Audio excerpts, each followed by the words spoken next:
Bonjour à toi. C'est encore moi. And I am here today in a very special place to me. Wow, we love this angle. We'll keep it on this for most of the video. I am here in a place that is very special to me that I've been excited for the entire time in Paris. And right now, we are looking at some lovely prehistoric adornamentation.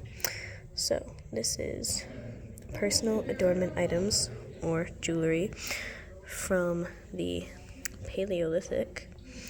It's a fancy word for Stone Age, pretty much. And I'm here in the Musée de l'Homme in Trocadero Square in Paris, France.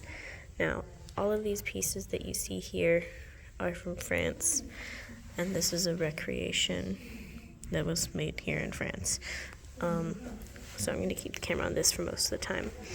Now, it's so dark in here. You can barely see my notes. It's great. Or I can barely see my notes. Okay, I think I got a good angle. Alright, now, as I mentioned, all these pieces are from France, and they were created by early European modern humans, and they were created between the years of 39,000 and 28,000 years ago, which is actually the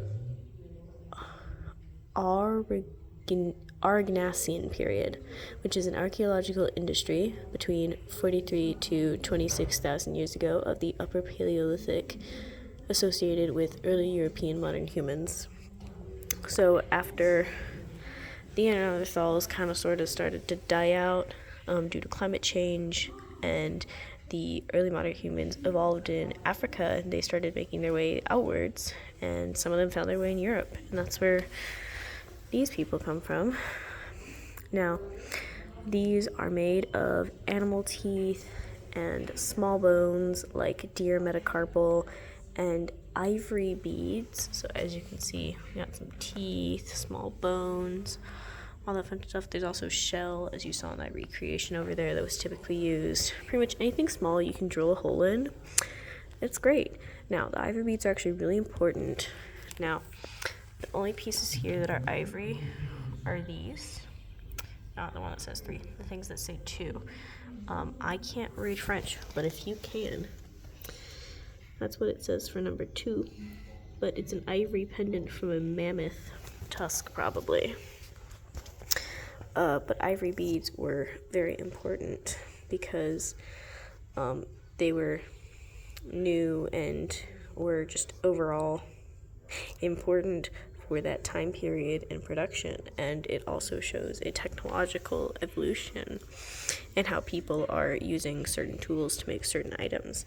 Now, the jewelry was important because it was used as a communication tool between group members, because they don't have writing yet. I mean, they have a language, but sometimes you need like a physical representation of stuff, and that's where jewelry can come in as sort of a marker, a number counter, or whatever. Now, I find this so interesting because, like, who was the first person who came up with, wow, this looks really cool, I'm gonna put it on a piece of string and put it on my body? Everyone probably thought they were crazy, because, like, whoever invented jewelry, absolute madman, but I love them for it.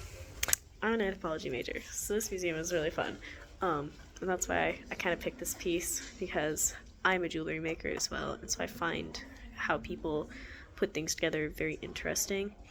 And so, yeah, I was very excited when I found this prehistoric jewelry. Now, the test tidbit is atomically modern humans did not invent jewelry. It was actually Neanderthals who had the first forms of personal adornment that we have found. But they didn't have those here, so we're gonna stick with anatomically modern human jewelry. Okay, au revoir.